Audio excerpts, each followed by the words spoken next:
Welcome to History with Dr. Brovkin. Today, my dear subscribers, I'm offering you a second segment in the life story of Dr. Brovkin. That is me. The first one was devoted to my life in the Soviet Union as a young man up to my immigration to the United States in 1975. The second installment of this long interview with Karissa Tauber is devoted to the years when I was a graduate student at Georgetown and then at Princeton, and it pretty much follows the story how I became a professor of Russian history at Harvard. Welcome, and here it is. You decided to move to the United States, and you were fascinated by American literature. Yes. What had you committed to history at this point, or were you planning to study literature? I still didn't know what I was going to do. I had no idea. All I knew is that I wanted to go to the West and I wanted to continue studies. I really was literature is fine, but I didn't want to study literature anymore because what really I loved literature because I was learning society. It wasn't really so much literature. So I was not interested in the theory of literature, like some of my colleagues, subtext and this text and the study of the audience and the study of the vocabulary and the study of this and that. No, for me, literature was an introduction to a society. So what I understood, what I'm really interested is in the society and the way it works. And that means that you study either sociology or history or political science, and I combined all of those in the study. But basically what happened when I arrived in the United States in April 1975, there was a Jewish organization that welcomed migrants like me, and they have they choose a city where they'll send you. They have no choice. So I was sent to Toledo, Ohio, and there was a person who welcomed me there, and I lived in his house, and they give you 3 months support. And the first thing I did, really, the first week, I went to the library. There were no computers then. There was no internet. Forget it. You had to go to the library. You had to actually physically, go through the books, write out addresses, type on the typewriter a letter, and then send those letters. I sent 10 letters to different American universities that had a Russian politics program. And I received 2 positive answers. 8 said, no, we don't, no, we're not interested, forget it, there's no future in it, that kind of stuff. But I did receive 2 positive letters from Michigan University and from Georgetown University. And both of them said, we're interested, come for an interview. Wow. So I went, and I was admitted to both. But Michigan said that they're not sure in my Soviet education, so they wanted me to take 1 more year undergraduate work before they commit to graduate school. In Georgetown, they said, no, we'll take you right away to graduate school. But I have to tell you about this is an interesting story because when I came to Georgetown, they had a Russian area studies program. And I started talking to a professor, his name was Schiebel, and he was a German whose parents escaped from Nazi Germany in the 1930s. So when he found out that I escaped from communist Russia, he immediately had an open heart for me. He said, we're from the same boat. And he said, what do you want to work on? I said, what is the question that bothers you? I said, what I'm interested is the nature of totalitarianism and Marxism and democracy. He said, go on, go on. What is it exactly? I said, well, exactly, if I were to be pressed, what exactly I want to know if it's possible for Marxism to be democratic. And he said, well, this is a good question. And what do you know about totalitarianism? And I started telling him books that I read. He said, enough, you're admitted, enrolled. So that was it. And at that time, I had no money, of course. Where would I? But I was more lucky than the contemporary students because tuition at Georgetown cost $3,000 a year. And the Jewish Family Service loaned me 1,500. And then I went to work in a restaurant as a busboy. And during the summer, I earned another 1,500. So it was great. I was enrolled and I started this wonderful program in one of the most beautiful cities in the United States, Washington, D.C. Yeah. And And that was great. what was your first impression of the United States coming? Did it and how did it relate to your expectations? Well, you know what? I must be frank with you, and I must say that Toledo, Ohio depressed me. Not because there's anything wrong with Toledo, Ohio. It's a fine city. There's nothing wrong with it. It's like so many others. But it's just that the American cities where you have downtown that everybody leaves at 5 o'clock, Yeah, and then it becomes empty, yeah. literally empty streets. And everybody lives in the suburbs and they drive everywhere. They want to go to a restaurant, they drive, they drive, they drive. I grew up in a European city. That means that you walk out on the main street, Nevsky, and you Yes. walk, and there are cafes and restaurants and movie theaters, and there are people, and there's just agitation. It's like on the Nevsky, in the main street in Leningrad, where I lived, there were 20 movie theaters within 10 minutes walk. So it's Don't the forget the center. boat. It's a center. But Washington, I loved Washington because it's not American. Washington, D.C. is built by La Fontaine, and it's a European city because you do have sidewalks and parks and restaurants and movie theaters and the opera in the middle of it. It's like very livable. I really love Washington, D.C. I think it's one of the best cities, probably the best city to live in. That's nice to hear. Yeah. Yeah, I I'm always curious what people's first impressions are. I think my mom's family coming from India had very much the same enthusiasm for all things American and a real love of America too before they came here. And I love listening to stories of people's first impressions of the US when they have such But high hopes. it's not only Washington. I mean, Boston, when I lived there for 8 years, it's pretty similar. I felt just at home too, because there are also theaters and people and bookstores and all kinds of things. It's a nice city. New York is okay. It's not perfect, but it's okay. It's livable. And there are other cities like that too. So it's not only those, but at least the ones that I experienced, that's what I came out with. And so you started your coursework then Yes, I at did. Georgetown. At In Georgetown. forgive me, what did you Mm. decide on at that point? Yeah, it's called Russian Area Studies Program. And I Okay. very quickly discovered that I knew just about everything that they were teaching there. About specifically the Soviet Union and Russia. But there were other things that I didn't. And so I discovered Freud, for example, Hmm. Weber, and sociology and theories of all kinds of political science. So this was all very new to me. Whenever the conversation turned to Soviet politics or Soviet history, I'm sorry, but I knew it all already, which was nice because it was easy to get A's Of in course. these courses. Yes. And how did the American system that you joined compare to the Soviet system of education that had raised you? What did It you was a think was completely different, and of course, I loved the American one, and well, it was different because there was no set program. The program depended on your professor, pretty much. And it depended on reading books. What we did at that time is you read a book and you discuss it. So you read a book, you take notes, and then you discuss ideas in a graduate seminar. There was no lectures as such because it's a graduate school. There's no lectures.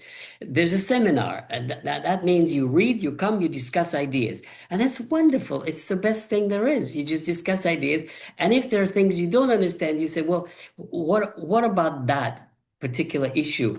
And then you get various answers. And what I really like is that there's no one set truth, the Hmm. one answer, like in mathematics, there's one correct answer. No, there are many correct answers, and there are many different views and interpretations, and you play with them, you juggle with them, you try to find the ones that are more convincing.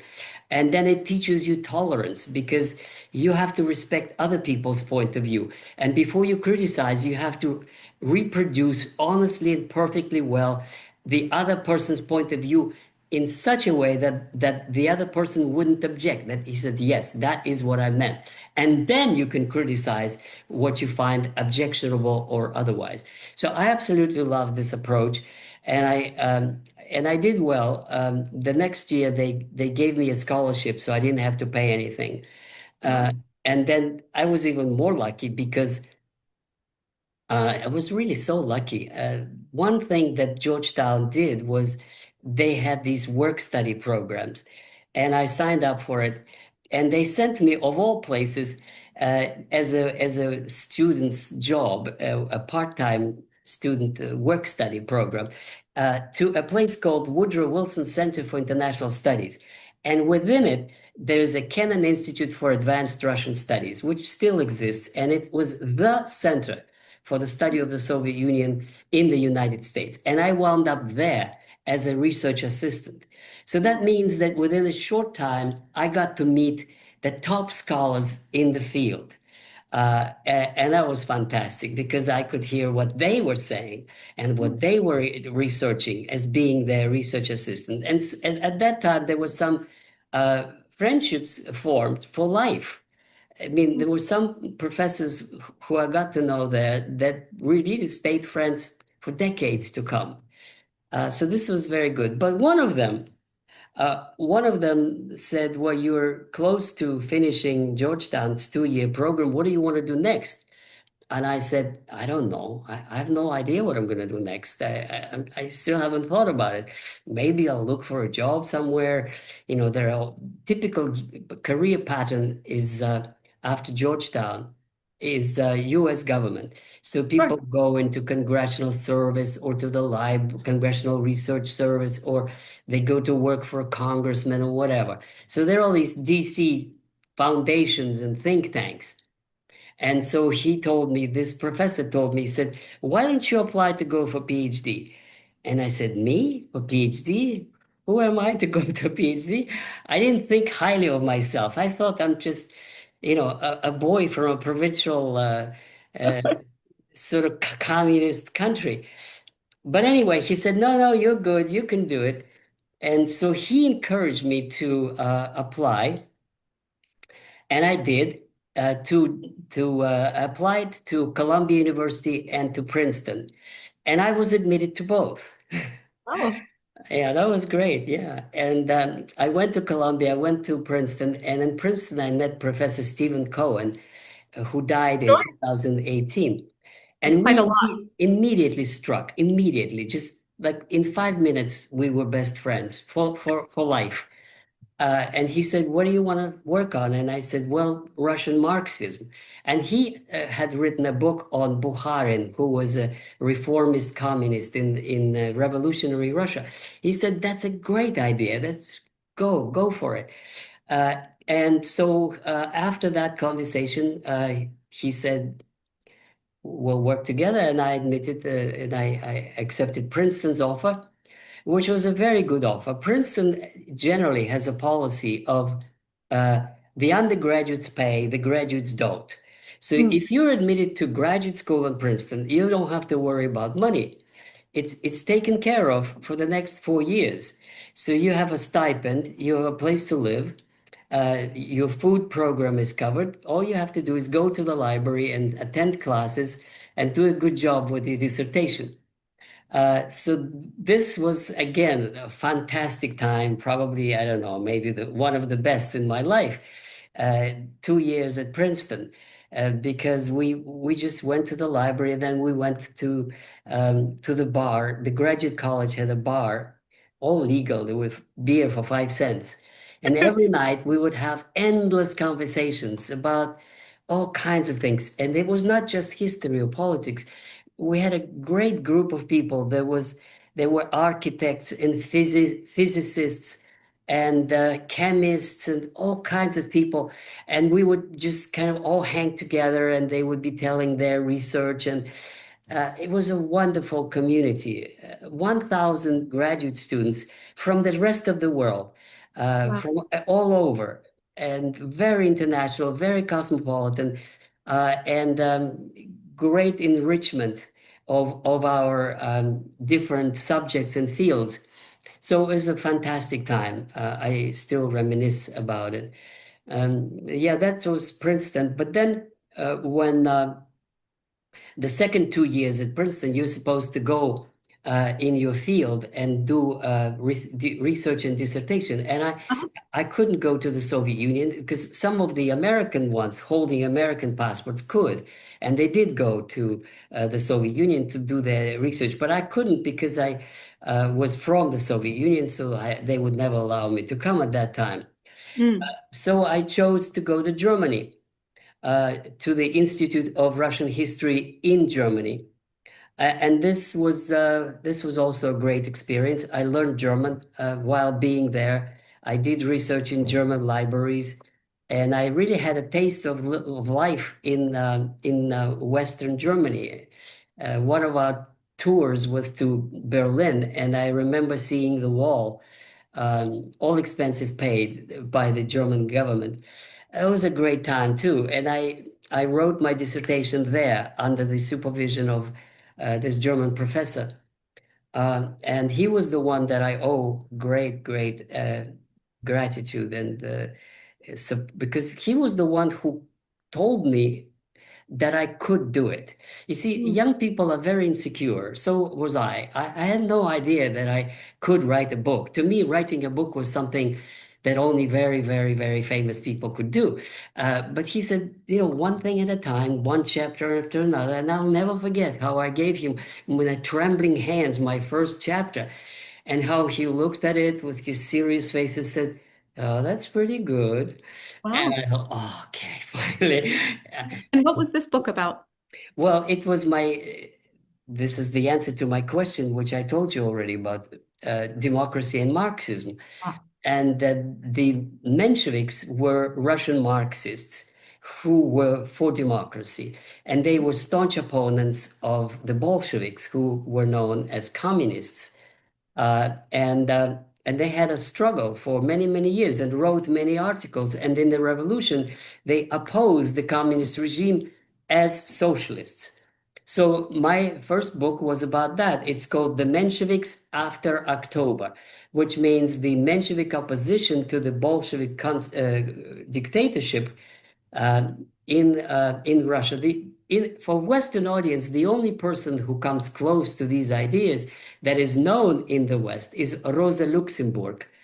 She was, one could say, a German Menshevik. She criticized Lenin in similar terms and even wrote a beautiful brochure criticizing Lenin's dictatorship, saying that it's a betrayal of socialism, that this is no good. It's going to lead nowhere. It's going to lead to civil war and terror, and that should not be the course for the socialists.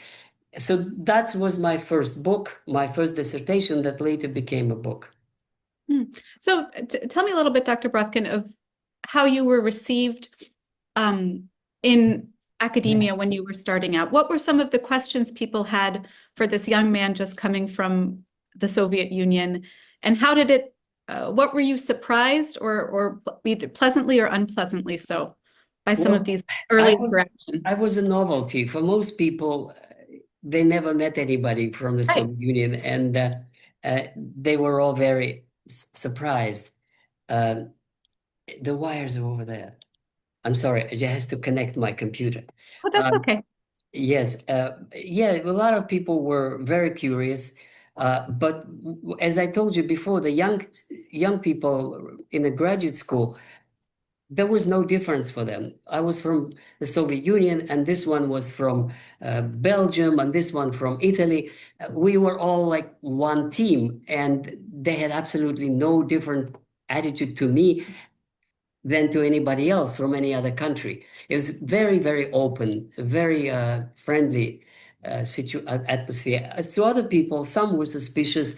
I remember at one of the receptions, an older lady said, "I hope you didn't come to our country to indoctrinate our children with Yes. communism." And I Yeah. said, well, of course not. What else can I say? Um, Yeah. so yeah, there was very, but most of the time people were very, very friendly, very curious, Sure. and surprised. Most of Yeah. the time surprised. Wow, well, isn't that something? I have to tell you a funny story about that. When I was in Germany, um, uh, I bought a Volkswagen Beetle. Can Uh-huh. you imagine a student could afford to buy it because it was only 3,000 marks, which is about Wow. $1,500. So from my student stipend, I could afford to buy a used car. And when there was a spring break, I, uh, I drove to Italy, and there was no European Union. This is 1979, and at the border, the carabinieri, the Italian police, stopped me, and so they checked me, and they couldn't believe it. It was like this. It was a guy who is a refugee, who has a refugee travel document from the United States, who has a car registered in his name in Germany, and he was coming to Italy. They couldn't process this. This Yes. was too much. Yes. This kind of conglomeration of documents and identities, but that's what it was. Yeah. Yeah. So, and then I hadn't realized that you knew Dr. Stephen Cohen, Yes, who yes. He was I've my supervisor and my friend, as I said, for decades. I've admired his work for some time now. I think we miss his voice dearly today. Yes, yes. And I was just, what were your impressions of him? What was he like? And Oh, what is it that made you soulmate? he was smiling. He was always happy. He was always very upbeat and very encouraging all the time and supportive in anything you tell him. And I was his teaching assistant, so he was doing the lectures and I did the grading and all this. And at that time he had an apartment in New York, but he taught at Princeton. Later he moved to NYU. But many a times he and I would go in his car to New York, and that would give me 40 minutes to be with him and talk. He was very busy. It was very Yeah, difficult to get here I had 40 minutes, and he was driving like crazy in his Camaro. He liked really fast things. yeah, So I stayed with him and in his apartment there. And one time I was house sitting for him in New York apartment, and we had a great relationship. But as a friend and as a colleague, and always encouragement. And in his later years, I followed his work attentively with his. I remember he was actually at first excited when Trump was elected because Trump stood for improving relations with yeah. Russia. And at one point he joked and said, when Trump hires me to be ambassador to Russia, I'll call you up and we'll make a team. So, but that didn't happen. He passed away how long ago at this It was point? 2018, I think. 2008. That's right. That's right. Okay. And what did he give you any advice or tell you anything that really stuck with you now looking back at your own career? Yes, he did. Yes, he did. When I was offered the job at Harvard, which was for 6 years, I came to him all excited, and I said, "Oh, Steve, um, I have this offer." And he was skeptical. He said, "What are you going to do if they don't give you tenure? Yeah. You're going to be stuck." And I said, "Well, look, American presidents have a job for 4 years, if they're lucky for 8 years, Yeah. but at least, for at least for 6 years, I could be at the very, very top." Yeah. So I really wanted to take it, but he was skeptical because he thought I should rather take a job at a university where it would be guaranteed tenure. I was offered a 10-year track job at the University of Missouri in St. Mm. Louis. And I had already a 10-year track job at Oberlin College. If I had stayed at Yeah. Oberlin, they pretty much guaranteed tenure for me. But I gave it up for 5 years or 6 years at Harvard. It turned out to be 8. Uh, and I don't think I regret it. It just that at a certain age, young people really don't care what's going to be 10 years from now. I mean, Yeah, that's just the attitude. Oh, you have a whole life ahead. If not yeah. this, then something else. Well, the older you get, the more you begin to worry about financial matters and security and where you're going to be and that kind of stuff. So, but at that time, I didn't. But his advice was no, should stay at No, Oberlin or take the Michigan job. I mean, Missouri. but he thought you should stay in academia for sure. Oh yeah, that was Absolutely. not absolutely Yeah. yes. Yes. And so then, tell me, what did you teach at Harvard, Dr. Brovkin? Well, it was Soviet history. My job was called the uh, associate professor in Soviet history. There was a separate position for that, just for Soviet history. So that's what I taught. And then at Harvard years, was most important was my relationship with Richard Pipes, uh, Mm. who was who was totally opposite from Cohen. It was amazing that these are the two men that I had closest relationship, but they hated each other politically, and they Yes, were at absolutely opposite poles. yes. And one time, Steve Cohen joked. He said, "The only thing that I have in common with Pipes is that we both love Brovkin." That's what he said. Because Pipes was he wrote his book The Russia Under the Old Regime, and the key idea was that Russia never had civil society. It was always a what he called patrimonial system, which means Russia always was private property of the Tsar, but there was Mm, no other private property. That's Pipes. That's not me. And right. therefore, the relationships based on private property, and that means the law, and that means separateness of individual from society. It never came to Russia. To put it in a rude terms, Russia remained the country of serfs or slaves, Mm, if you want to mm. be really rude. That Sure. was Pipes's thesis. But I didn't care about that. What we agreed upon is the nature of the communist regime. That Mm, we did agree upon. Moreover, what really got us close together was that when he offered me this job, well, let me tell you how it happened. Because one day I was sitting at home, it was in Germany. I had a grant there that I did research. And then all of a sudden there's a phone call and they say, this is Professor Pipes. And we never met. I mean, I knew who he was, but we never spoke. And I said, well, yes, I'm here. What is it? And we said, we want to offer you a position at Harvard. wow. Wow. I had no idea. We just, I read your book and I'm very impressed. It's my book that got him to Mm, do that, and he was influential enough that they offered me this job. And the reason he was so interested was because he was working on his next book, which is called Russia Under the Bolshevik Regime, which is a mm, great book. And he and I spent, this is the best time that I ever had with him, is we would sit in his office in the Widener Library and discuss his book. mm. I would read a chapter that he wrote, and then we would discuss it. And I would say things that nobody else could have said because I knew it and nobody else does. I Yeah. knew like the minute details, day by day, month by month.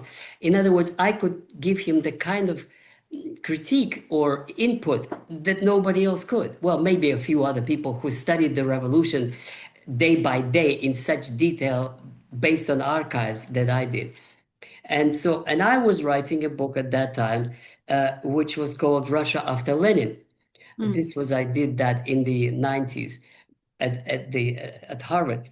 And again, I got input from him that I never got from anybody else. It was fantastic. One thing that he said when he finished reading it, he said, it would take a long time before your ideas sink in. And Wow. I think they still haven't sunk in Yeah. because it was so new and so different from everybody else that it didn't. But anyway, we had a fantastic intellectual communication. We became very close friends. He invited me to his house, but he had good relations with most of his students. But I was not a student. I was a colleague. So I was Yes. a little bit in a different rank. And that was a fantastic relationship. But then 5 years ran through very quickly. Well, six. And then they extended it one more and then one more. And finally, I had to leave. They didn't give me tenure.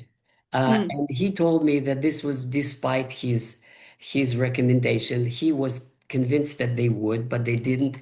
I was shocked. It was one of the hardest periods in my life with all these successes. I finally had a big blow. It didn't work out. I was unemployed and I had no prospects because anywhere I applied, they told me, you're overqualified. We don't need somebody from Harvard.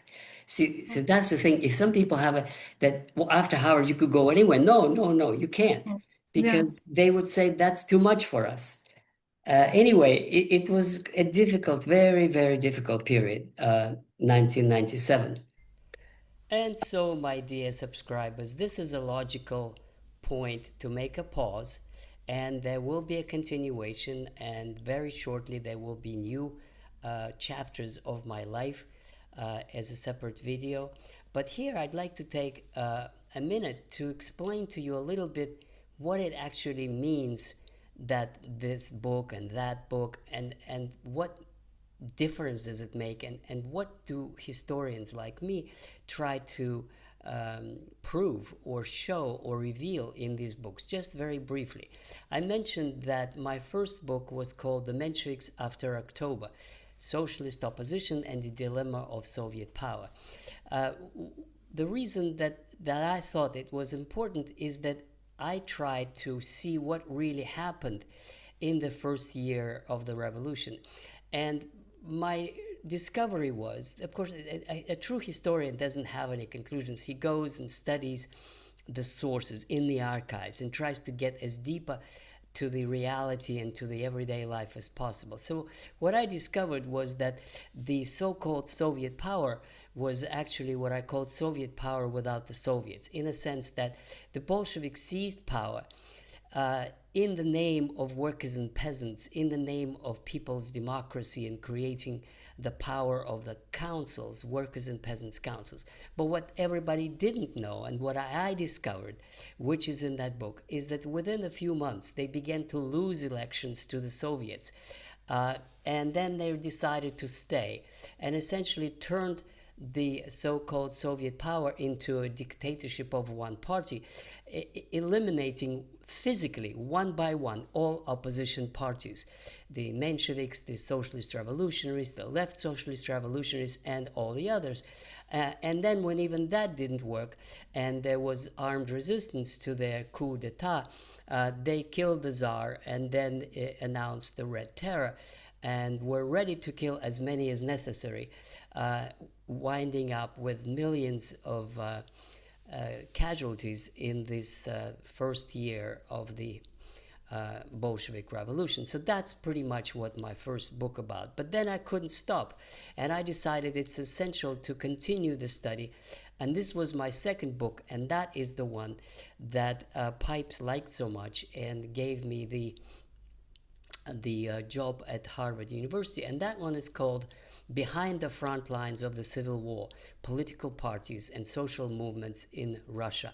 This was a much more ambitious project, and I decided to look at the Civil War not as most others did, as the battle of the Reds and the Whites, but as a kind of a social history, trying to decide what different groups of populations wanted, what did they do, and how it all played out.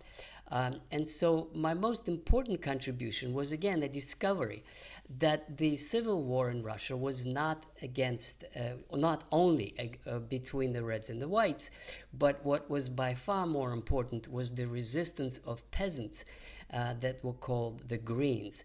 And this was against both the Bolsheviks and the Whites, but most importantly and primarily against the Bolsheviks, the communists, in a sense that these people, the Russian peasants, did not want to fight in a civil war, and they were forced to, just like people are forced today in Ukraine to fight in a war that they don't want to fight in. So what I discovered was absolutely extraordinary and improbable, impossible, and nobody could believe in. But this is what its documents show, that the size of the rebels hiding in the forests of Russia in 1919 was more than the Red and the White armies combined, by far more. So there were hundreds of thousands of peasants deserting from the Red Army to the villages and resisting grain requisitioning and all kinds of other policies. So people always, when they talk about the Russian Civil War, say, well, the Bolsheviks won because they had social support. And this is what I fought against over and over for years. No, they didn't. They did not have social support. It's all fake. They won exclusively by mobilizing an army and forcing those soldiers who couldn't resist to fight on. In other words, the Bolsheviks won by superior organization and capacity to mobilize the masses. This is what the Bolsheviks were good at. But it was not what the majority of people wanted. Anyway, so this is very briefly about the scholarly contributions or attempt at such that I did by that time. And in the chapters to follow, I will discuss my other books as well. Thank you and goodbye for now.